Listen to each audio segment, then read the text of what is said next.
বন্যা পরিস্থিতির আরো খবর জানাতে সিলেটের ফেঞ্চুগঞ্জ থেকে সরাসরি যুক্ত হচ্ছেন আমাদের সহকর্মী আরিফুল ইসলাম। কথা বলবো তার সাথে। আরিফ, সিলেটের বন্যা পরিস্থিতির কিছুটা উন্নতি হয়েছে, পানি নামতে শুরু করেছে, তবে পানিবন্দী রয়েছেন অনেকে। এখন কি ধরনের ভোগান্তি রয়েছে জানাবেন। চৈতি, আমি কিন্তু এই সিলেটের ফেঞ্চুগঞ্জ এলাকায় অবস্থান করছি। কুশিয়ারা নদী কিন্তু পাশেই, আমার পাশে তো দেখতেই পাচ্ছেন যে কতটা ভোগান্তিতে আছে। শুধুমাত্র ঘরবন্দি নয়, ব্যবসাবন্দি হয়ে গেছে সাধারণ ব্যবসায়ীরা। কারণ আপনি দেখুন যে এইখানে যতদূর চোখ যাবে আপনি পুরোটাই কিন্তু পানি, আঁঠু পরিমাণ পানি, কোথাও কোথাও কোমর পর্যন্ত পানি। প্রতিটা দোকানেই কিন্তু পানি প্রবেশ করায় একেবারেই ব্যবসায়ীরা তারা কিন্তু একেবারেই পথে বসেছেন, মাথায় হাত দেওয়া ছাড়া আসলে কোনো উপায় নেই। কারণ কোনো ক্রেতা আসছে না। তবু ঈদ যেহেতু ছুটি শেষ, তাই তারা এই তো সবকিছু মিলেই সব থেকে যেটা ক্ষতিগ্রস্ত সেটা হচ্ছে যে রোগীরা অনেকেই মেডিসিন কিনতে আসেন, ওষুধ কিনতে আসেন।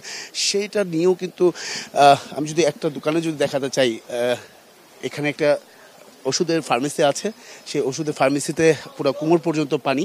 এখানে রোগী সহ অন্যান্যরা কিন্তু এই ওষুধ কেনার জন্য আসেন।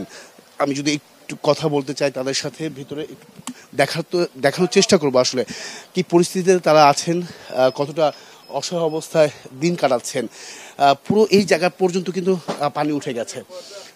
আর এক্ষেত্রে পুরো মেডিসিন বা চেয়ারগুলো আসলে একদম ডুবে গেছে। আমি একটু জানতে চাই যে এই অবস্থাতেও কেন আপনারা দোকান খুলে রেখেছেন? কি পরিমাণ রুগী আসতেছে বা ওষুধ নেওয়ার জন্য আসতেছে?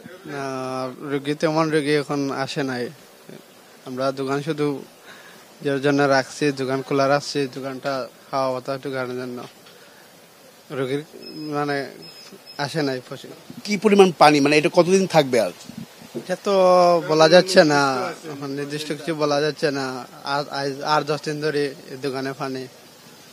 একটু ভেতরে আমি পরিবেশটা যদি দেখাতে চাই তো চৈতি, দেখেন পুরোটাই কিন্তু আসলে পানির নিচে চলে গেছে। আমার পুরো আঁঠু পর্যন্ত পানি। তো সেক্ষেত্রে বুঝতে পারছেন, এটা যতই আমি ভেতরে প্রবেশ করব ততই আসলে পানির গভীরতাটা বৃদ্ধি পাবে। তো সব কিছু মিলেই বলা যায় যে এখানে যারা ক্রেতা আছেন, আপনি একটু বলবেন, আপনি তো এখানকার বাসিন্দা, তো আপনি একটু বলেন কতটা ভোগান্তিতে আছেন আপনি? প্রচুর ভোগান্তিতে, মানুষ অনেক ভোগান্তিতে, বুঝছেন। চতুর্দিকে পানি, থাকার জায়গা নাই, মানুষ খুব অসহায়। আপনারা এই অবস্থাতেও কেন এসেছেন, দোকানে এসেছেন? ওষুধ নিতে, ওষুধ তো নিতেই, বইটা ইমার্জেন্সি নেওয়ার দরকার, তাই আসছি। ওষুধ দিলাম। শুনছিলেন যে আসলে প্রয়োজন ছাড়া কেউ ঘর থেকে বের হচ্ছে না, প্রয়োজন নিয়েই তারা কিন্তু ঘর থেকে বের হচ্ছেন।